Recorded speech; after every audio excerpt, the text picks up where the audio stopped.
I am your host, Jason Julius, and today we are doing an Entrepreneurial Chronicle.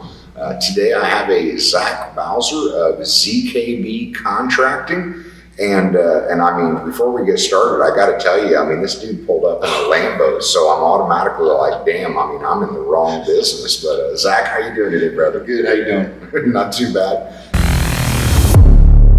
So as we talk about all this, I'm real big on the Entrepreneurial Chronicles as far as getting some backstory and hopefully some life lessons as far as how you actually get into entrepreneurship in life.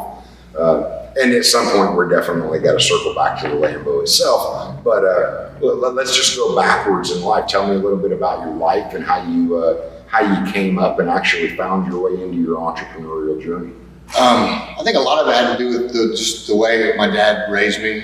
He always worked hard, and he wasn't around very much, but he always worked hard. And he never got into business with himself, but it was something I always wanted to do. And the chance happened, and I took it. Really? And 10 years ago, I started it, and it's been going strong. Well, and then that's what I was about to say. So you're 10 years in, and I mean, I'm automatically out to 9 out of 10 fail in the first year of the one that makes it. 9 out of 10 fail in the first 10 years. And I don't look to discredit anybody by saying but Mark Cuban said it best. I mean, like in the beginning, you're an entrepreneur. You're still figuring it out. 10 years in, you're hitting veteran status. You've actually learned what it takes to have some longevity in business in general. But obviously you're a contractor. I mean, and that doesn't say a lot in itself as far as, but as a contractor, what is it that you get into? What is it that you specialize in?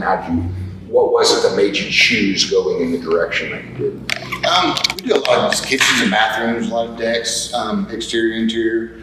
A lot of what made me successful is like the people I have working behind me. Really?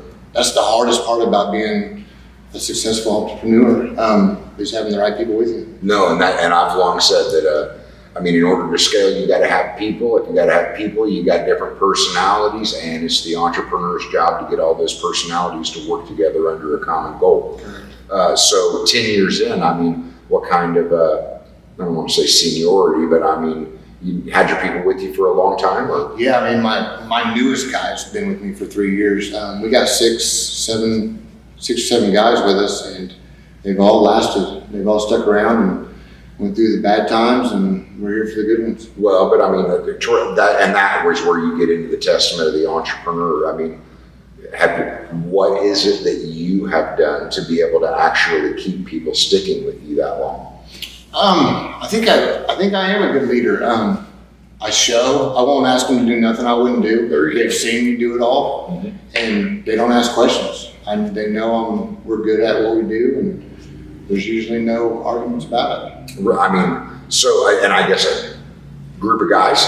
All guys, yeah. All guys? Yeah. Okay. And I mean, because I chose to build a female-led organization. I'm definitely heavy females inside of the group, and it is a different dynamic in general. And I will say towards that end of it, I made a conscious decision to deal with emotions and drama because I understood feelings as to where I knew that if I started with a group of guys, I'd be dealing with egos. How do you deal with the egos? I try to keep it separate. Like I picture all these guys as my friends. I'll do anything for them, and some of them are harder to get along with than others, and it seemed to work out. Like my hardest one is probably my son. Really? Yeah. I mean, we're so strong-minded and so much alike that we butt heads a lot. Mm-hmm. How old's your son? 19. 19. Okay, so he's still at that age where you're old school and he knows everything better than. And he don't even see himself doing this. He's doing it for a summer. He did it last summer, and I mean he's in going to the academy to be a cop. That's his plan. So I mean, how did you? I mean, obviously, if you're starting out, then you had to have started out just yourself and taking on projects. I mean, how did you? It was just me and my truck. Really? Yeah, and it grew into. We got 4 trucks and trailers, and yeah, that's how it's growing good. No, and that's what. So, I mean, any type of advertising or just all word of mouth as you were moving along? It's 90% word of mouth. We got a good Google page with good reviews on it. Facebook gets a little bit. 90% is just word of mouth. You just put the work and the effort into the actual, the consistent product itself? Yeah. Okay. Money in advertising. Really? Mm-hmm. And I mean, that's honestly, as a contractor, from what I understand right now, contractors, all of them, if you're worth your salt, or got a pretty good backlog of business in general. Yep. I mean, we're 4 months out. Okay. We work 7 days a week. So, 7 days a week, 4 months out, that's pretty solid. Yeah, I work a lot. I work long hours, and I haven't got any back feed yet from them. Okay, well, and I mean, and don't get me wrong, obviously, if you don't put out good work, I cannot imagine that you'd be able to actually generate the revenue to be able to buy a Lambo. Yeah, that's always been a dream of mine. And I guess still a dream. You're fine, brother. That's what I was about to say. If you're doing well, there's nothing wrong with actually experiencing the fruits of the actual labor itself. Part of my thing is it's never enough. Like I want 5 of them. Okay. And I'll do whatever it takes. I'm going to work. If there was 8 days a week, I'd work them. Okay. Which it puts a lot of strain on my home life. My wife always wants me home. Mm-hmm. My kids want to go. I got a boat. I've been out once. I don't. Well, and that right there speaks into to the sacrifice where if it was as easy as it looked, everybody would be doing it. Yeah. But I mean, let's talk about that. I mean, I've long said that everybody talks about that huge sacrifice that you have to make to be an entrepreneur, and I'm like, you're missing it. It's a bunch of small sacrifices that you look back and realize that it all added up to a big sacrifice. No, definitely. I look at that and like I see, like I miss a lot of my kids growing up because I worked all the time. Same with my dad did with me. I hope I don't regret that. But I'm sure in some aspects I will. And don't get me wrong, from my perspective, I would encourage, you're doing your best, so regret is like, there are so many things in life. You can make mistakes, you can learn lessons, but the regret is like that shit will eat you up. Mm-hmm. So I very much try and live a regret-free life. And you make mistakes and you back up and fix the ones that you can, and the ones that you can't, you just keep moving forward because we're human. We're going to make mistakes in general. But I mean, if you look back into it, very candidly, do you have a deep list of mistakes or regrets that you wish you had done things a little bit differently now that you can look back and be a little introspective? As far as the way I raised the sacrifices I made with raising my kids, mm-hmm. Instead of being there, I supplied them with stuff, money. Good roof over their head. Right. Yeah. That would have been different. Okay. I wish I would have taught them a trade and then be right along with me. Okay. They don't want to do this.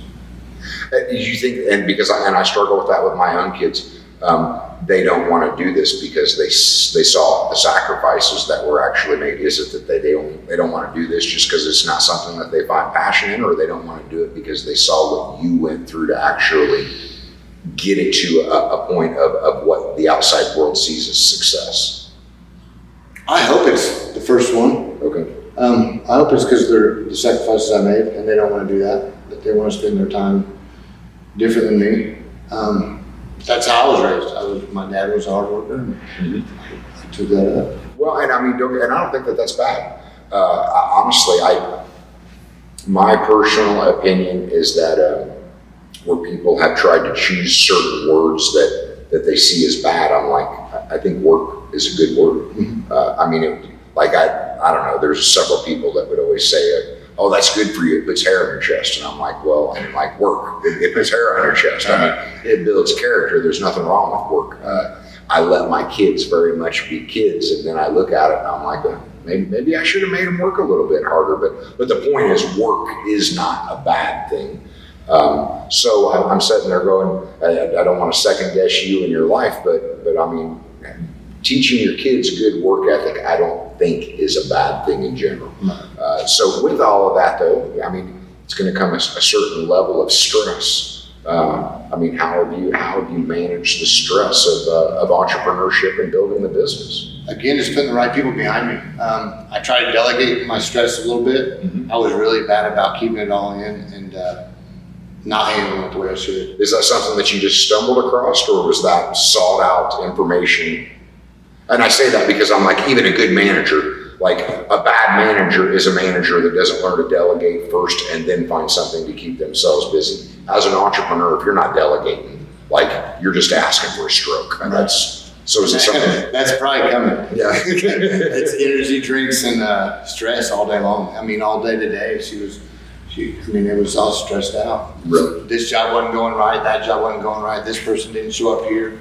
But you get through it. Just take a deep breath and keep pushing on. No, and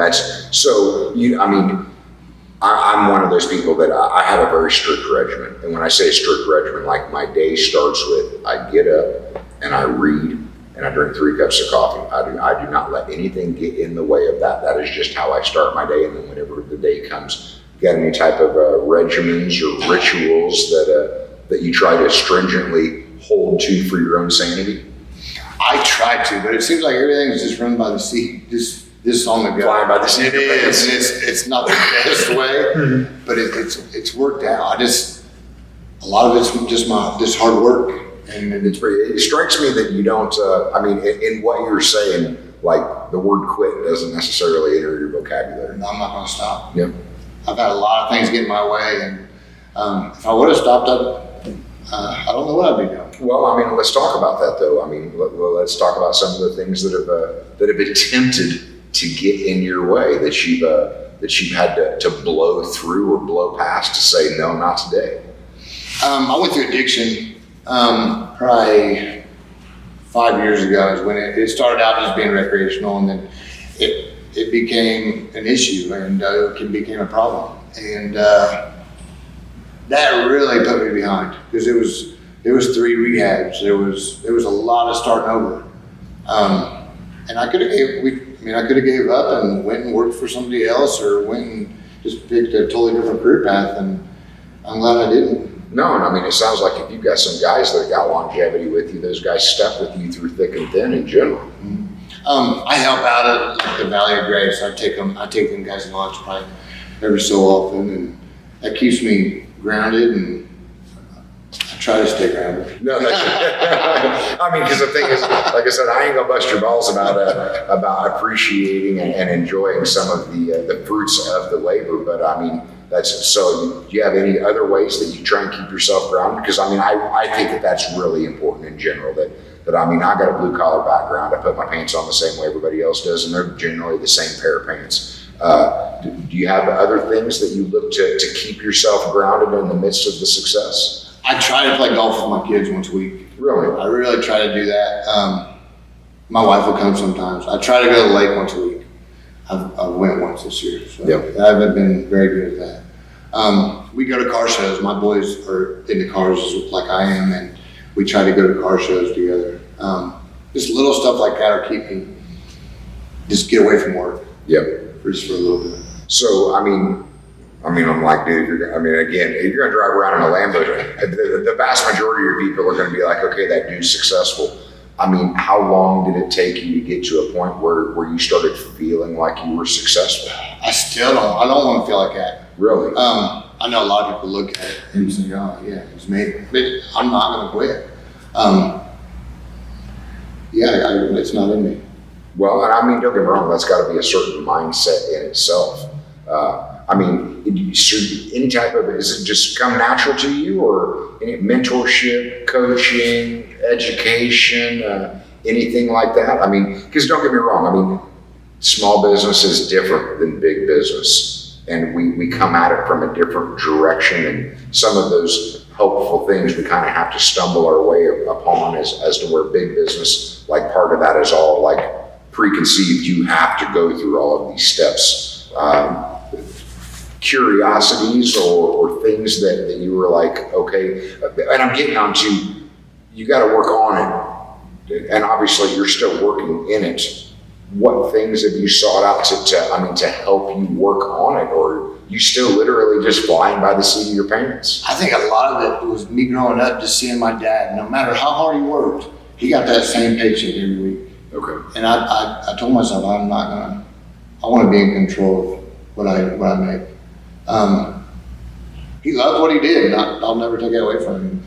And he worked 7 days a week, but his check was always the same amount. And he was happy, and maybe I'm missing something, because there's a lot of stuff that I'm not happy about in my life because I chose this way. But as a whole, I'm happy.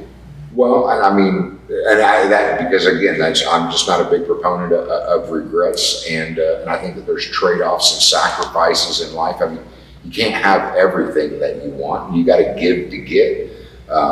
But I'm sitting there going again. I commend you, because I mean, it's hard to keep people with you for such a long amount of time. I mean, you gotta. Any thoughts towards like culture or what you do for your people outside of, because I'm big believers, we're on the same page. I don't ever ask anybody to do what I'm not willing to do myself, and most of the time I'll do it first to say, hey, I did it, before I'll ask somebody else to do it. But I mean, culturally inside of your group in general, is it just a band of brothers, or?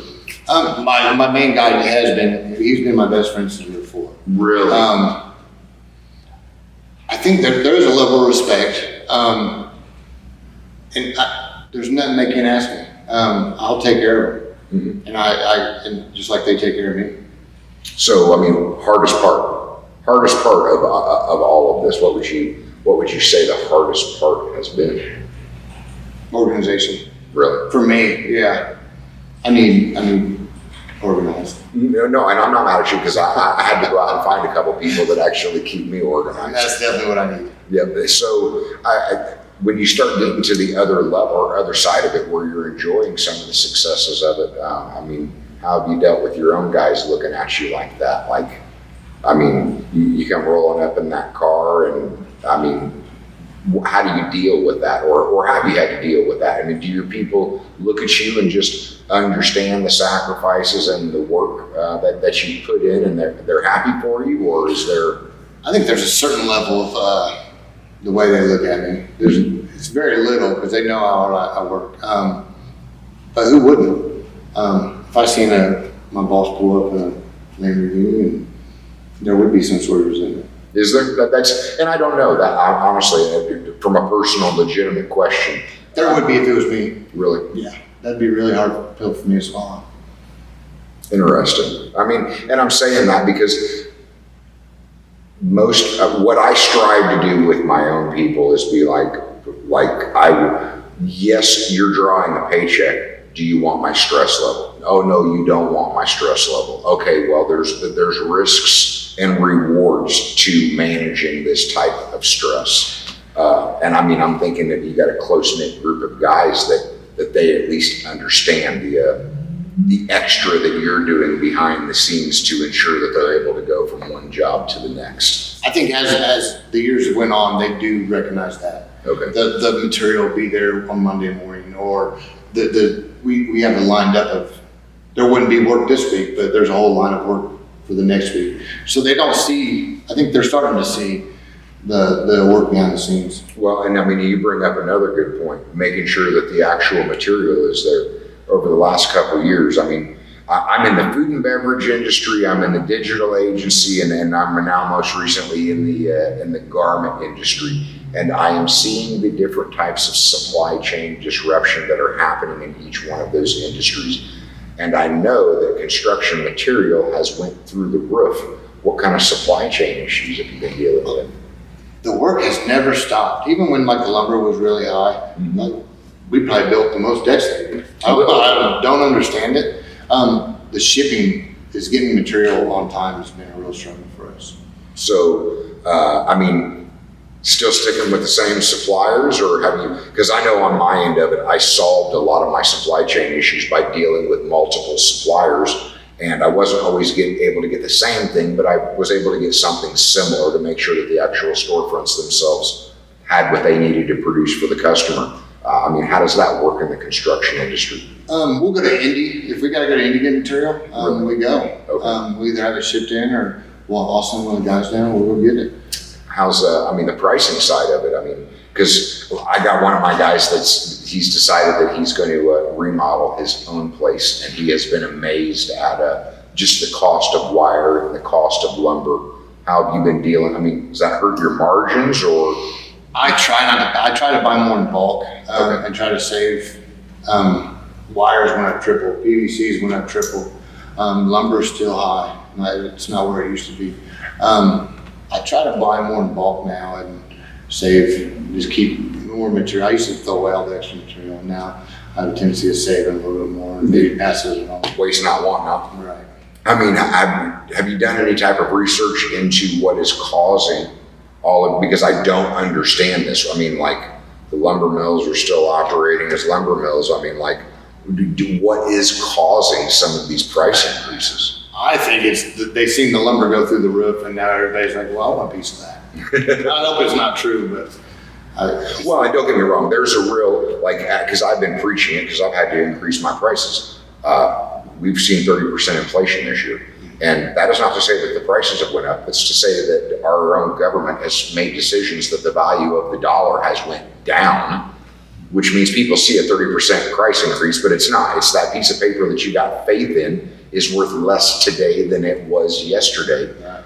So yeah, I'm like, when it comes to the garment industry, it's become odd to try and source material. When it comes to food and beverage, I'm like, okay, I saw that when you shut the entire country down, you had a lot of supply that literally had to be thrown away. And then you had suppliers that just, they had to stop producing because there was nobody to purchase it. Then there's a turning on. But you're saying that the construction industry never stopped through this whole process. I'm sure it stopped for some contractors. Some of my friends had to go work for somebody else. Really? So there were some construction companies and jobs that literally had to, or that bit the dust. Oh, 100%. It was just like any other industry.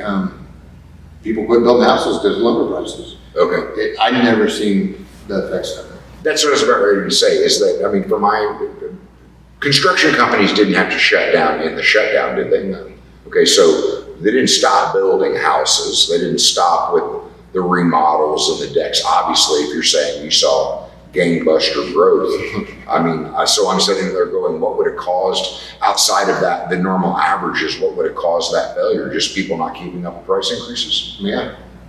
Interesting. So, I mean, let's say somebody else wants to get into business. I mean, advice, thoughts about people getting into business and entrepreneurship? I get asked that a lot, especially, how did you do that? It's work hard. That's where it all came from. Is I get up every morning and I work hard. Well, and I mean, 10 years, of course, I guess 10 years ago, we still had plenty of YouTube going, but I'm like, dude, you decided to build decks and get into kitchens and baths. Where'd that start? I mean, if somebody wants to start, they've got to pick something and got to have some type. I interviewed another guy that was like, no, I just found somebody that was just willing to let me get their kitchen, and I just started. And I mean, so I like, how is it that you actually started and chose the actual development itself? My dad was always remodeling the kitchen, or we remodeled the basement together. And then since I turned 16, I started framing custom houses. It was really big then. I started framing in Carmel, Indianapolis area, for a couple different crews. That's just per se. So working for other guys then? Yeah, and just came full circle and doing my own thing. Okay. So, I mean, how many years were you actually working for somebody else before you turned it into your own thing? Oh, 15. Oh, really? Yeah. So 15 years worth of being an employee before you decided you were going to strike out on your own. Definitely. I mean, I started doing weekend jobs for people. Weekends I'd take off tell my boss on Mondays off because I was doing my own thing. And they should look at that and be like, okay, if any of my guys would want to go off and do their own thing, who am I to tell them? Okay. And I mean, you know what? I mean, that's a humble statement right there, because a lot of people get defensive about that kind of thing. But I mean, yeah, I've never begged anybody for wanting to strike out and do their own thing. I just know how hard it is to actually succeed in general. And I've had people try it, and I've had some be good at it and some came back. But I want everybody to be successful. So, and that's right there is some people that I never understood the feeling threatened. It's like, no, I mean, I want everybody to be successful.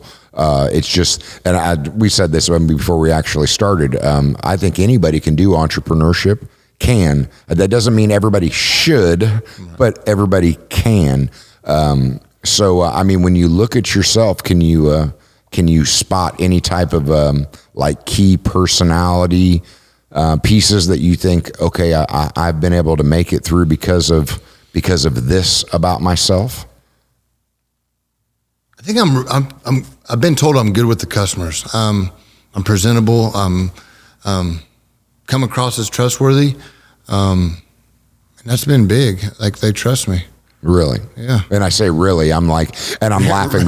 No, because I mean, a long time ago, I was a union rep, and I've got a fair amount of tattoos, and I'm walking down through the fair with a tank top, and I had one of the guys look at me, and he's like, "Oh, I didn't know you had all those." And I mean, don't get me wrong, this was 15 years ago. But I'm like, okay, you got, I mean, generally a full sleeve coming down one arm, right. No pushbacks on anything like that, or running up against customers that you feel like they looked at you differently. And I'm asking just because I've seen the evolution of acceptance of right. tattoos in general. I took that car one weekend and did bids. Okay. I got the most blowback from that. Really? Oh, definitely. And one guy said, he goes, I love the car. Mm-hmm. And he says, I said, well, you're not going to give me any grief about it? He says, no, you're good at what you do, mm-hmm. or I don't know what I was going to say. No, I'm sitting there thinking either you're good at what you do or you're overcharging me. Right. Or you're overcharging me. So we're going to see. Yep. And I ended up getting the job, and it turned out really good. Did it really? Okay. I'll never take the cars on a bid anymore. Probably get a little bit better luck just pulling up in the truck. Yeah. And I don't know what happened, but it just happened where I had to take it, and is when I first got it. No, and I mean, so you don't strike me as somebody that's like self-esteem issues, but I mean, I know in entrepreneurship, everybody is going to deal with self-doubt or some kind of other. I mean, how have you dealt with that? Getting inside of your own head. I mean, how do you deal with that, getting inside of your own head? I'm constantly in my own head. Am I doing this right? Or what could I do better? I work through it every day. I talk to the guys. Have conversations with my wife about it. She's pretty good at what she does. I just talk through and we work it out. So not something that you bottle up inside. So I'm one of those guys that, I mean, my ex-wife would get on me about that. And I'm like, no, I can't bottle it up. I got to talk about it. And that helps my brain actually sort through the entire process. I used to bottle it up, and I lost a couple of really good employees from bottling it up. So I try not to do that anymore. I used to bottle it up and just flip out and explode on the because and generally usually on the wrong person. Yep. But yeah, I've learned from that. Good. No, and that's, I mean, because that's a good lesson in itself. I think I don't think that necessarily has anything to do with business or entrepreneurship. Generally, if you start bottling things up, when it does explode, likelihood is it's not even exploding on the individual or the problem that was actually causing it in general. Right. So, I mean, a don't quit attitude comes from somewhere. But what motivates you? Money. Really? And it's probably bad, but yeah, money. My wife says money rules. I mean, that's my number one. I've tried to be better about it, mm-hmm. but that's what got me where I'm at. So when you say you tried to be better about it, is it just like focusing attention on other things, or just get my priorities right? Okay. Can't. What are you going to do with all of it? No, I'm a big believer. You can't take it with you. Right. That's. I'm not. I've really reflected on the word legacy, and I'm like, over time, we're all forgotten. Mm-hmm. So when you look at the word and think about legacy, I'm like, okay, well, you can build a legacy, but at some point the legacy is going to be forgotten, and you can't take it with you in general. So when you say trying to look at your priorities, I mean, what kind of priorities are we talking about? Just my relationships with my kids and my wife, relationships with my friends. I try to put other people's needs above mine now. Like taking the lunches to the rehab centers, or just helping people that need help. Yep. Yeah, I think that's good. No, and you think that's brought you. I mean, I'm just a big believer that the universe will give you everything that you're asking for, positive or negative. So you think that that the universe is blessing you with some things by that reprioritization where it's not all about the money. I really hope it is. Yep. Yeah, because I did a project for Bridges Outreach where the city donates us houses and we flip them and we help a needy family get in it. Okay. I never would have done that. Really? Never. So something fulfilling then? It was. It felt good. Okay. It did. And taking the lunches out and just helping my employees and helping my wife out. Yep. So, how long have you been married? 7 years. 7 years. Very long. It's been rough. So you literally found a woman that was in the early stages of your entrepreneurial journey, and I guess let's just say, for lack of better, stuck with it, or was she always there as a girlfriend in support of? No, I've started over 3 times since me and her has been together. Okay. Started up from scratch again. Really? And she's always stuck through everything. Well, I mean, let's talk about that then. When you say you started over, are you saying that, like you did it to fail and then came back again for a second time, or? Addiction took it all. Every time. All 3 times. Okay. I started out this last time with a drill. Mm-hmm. And I had my truck, thank God for her. I started out with a drill 2 years ago. Wow. It grew into something. No joke. I mean, I've done it 3 times. Like she says, if I touch something, it turns to gold. I don't know how, but I've always been blessed with people just giving me chances. I don't want to do that again. Yep. No, I mean, so you're saying there's not going to be a 4th time? No 4th. No. I mean, even I want to say it was Ross Perot, but I mean, I've heard some stories of like some very successful people and filed bankruptcy 3 different times, and I'm like, no, I fully understand. I feel like I've had to start life over and choose a different directions 3 different times in life, and I'm not going back. I made all of those mistakes. They're painful lessons, and some of them are painful scars in my back. And I was like, yeah, they say what doesn't kill you makes you stronger. I'm like, no, what doesn't kill you leaves a scar, and it's hard to forget those scars. Yeah. So I mean, towards that end of it, I mean, business in general can be very cutthroat. Definitely. How have you managed through that? I just go in and do my thing. Like I'll go into customers' houses now. They'll call and I'll set up a bid, and they'll say, "Man, I've called 4 people. You're the only one who showed up." Really? Oh. Half of the time I go to these people's houses, that's what they're saying. And I don't understand it. Yeah, I'm not understanding. I mean, outside of, I know that like there is like bread and butter work. Mm-hmm. Everybody wants to build a fresh deck off of fresh ground. They don't want to, I mean, do you come across a lot of that where you're picking up work that's a little bit harder, where people are just looking for bread and butter and they're passing on the harder stuff? Or I see it as, I mean, work's work. If I'm going to get the easy work. If I go in there in this house and do this work, mm-hmm. they're going to call me back. Yep. And it's worked. It's worked good. And that's just, I mean, that's referral in itself. I mean, Definitely. You can't beat that. So, I mean, well, I mean, be honest, you told me, I mean, the entrepreneurship is, which is the truth, that it really does have an effect on your family life in general. I mean, how are they feeling about where you are now?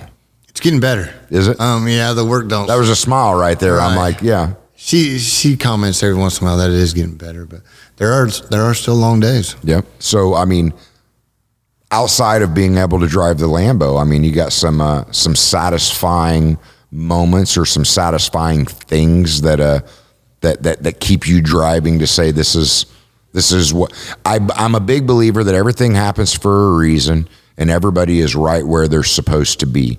It's just actually looking at, do you stop and smell the roses? Do you take the time to be like, this is why I do this. This is why I chose this. I don't stop and smell them very much. Every so often. I appreciate the honesty, though, dude. That's because that is the story of small business, is that I mean, people can talk shit about they're champions of, and the government officials, how they support small business. And I'm like, yeah, no, you don't. That's not, the deck is very much stacked against us, and it is a lot of hard work. I mean, the taxes, it's ridiculous. Yes, exactly. It eats me up. A lot of it's just giving somebody hope.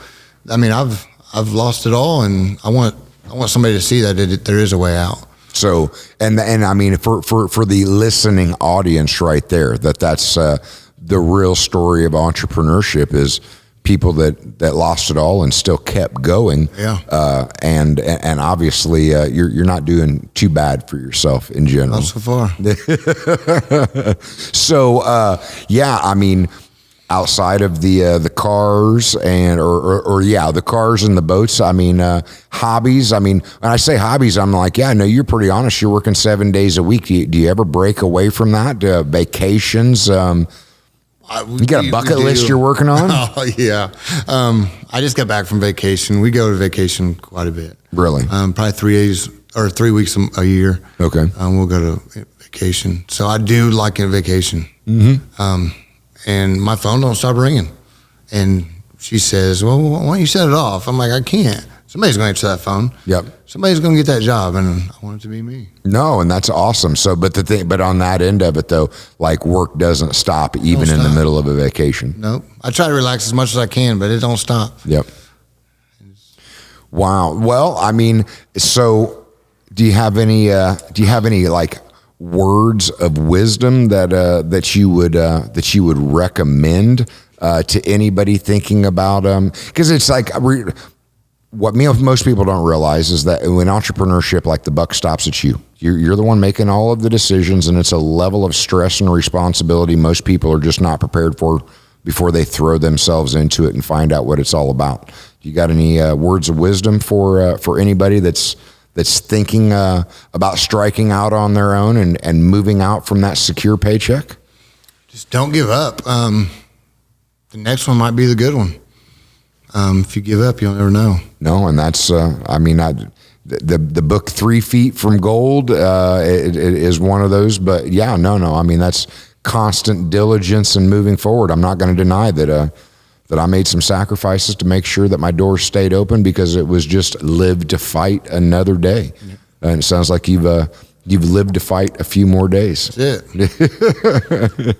So, brother, if somebody wants to find you because they want to solicit you coming out to give them a bid, I mean, how do they go about actually finding you or finding your business? Google search ZKB Contracting on Facebook. Google search is my big one. Is it? Okay. And that's it. Because again, I obviously you've got good business just from word of mouth. But Google, and so there is, you do have a little bit of social media out there on Facebook then? Yes, I do. Okay. I post pictures, and the customers can leave reviews on there. All right. Well, I mean, hey, if you are looking for kitchens or bathrooms or decks, it sounds like you need to search KZB on Facebook and check out some of this guy's work and see. I screwed that up. ZKB. I'm glad you should have corrected me, brother. There you go. You should have totally corrected me. I don't know whether I got dyslexic there for a minute or what. ZKB Contracting. Find this man on Facebook and Google. And I'm saying go to Facebook, because if he's posting pictures of his work, that'll give you an idea of what he's doing. But brother, thank you very much for coming out and telling your story. And appreciate it. I think that, I've long said anybody can be an entrepreneur, and you do not have to let past failures of life get in the way. And this man is proof that you can start over and you can come back stronger. And I'm telling you that, he rolled up in some shit. That's like it might have taken him 3 times, but it looks to me like it was worth it. So it definitely was. Zach, thank you very much for coming out, brother. Hey, thank you. Hey, all right. Until next time, you guys, you have a good night.